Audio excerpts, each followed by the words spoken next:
You're likely familiar with Murphy's Law.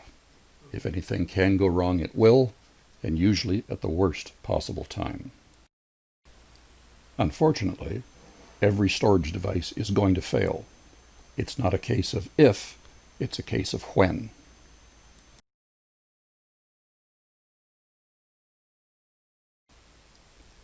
MarkBook will help you avoid a fatal visit from Mr. Murphy.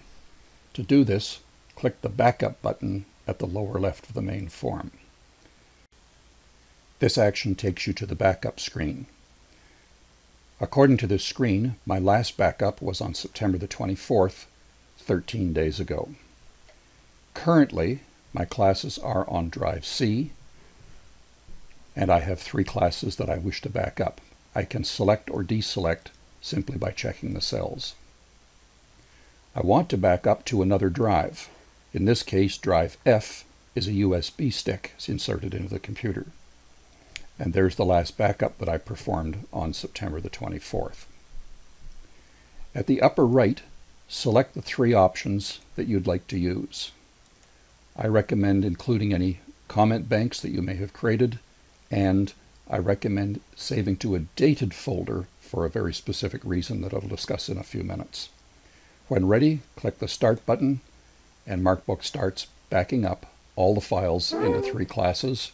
Backup is complete. Click OK, and go back to the main screen. In addition to beating Mr. Murphy, these backup files provide 2 other opportunities for a teacher.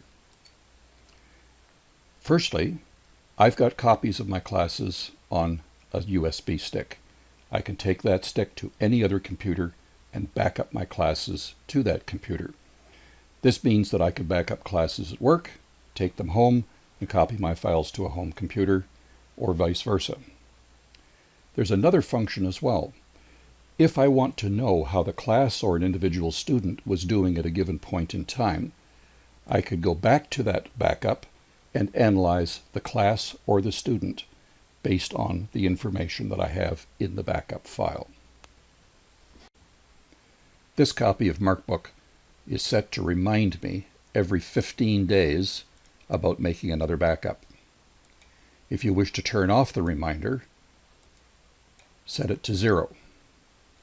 Or if you would like to be reminded more frequently, pick a number and MarkBook will remind you every 7 days in this case.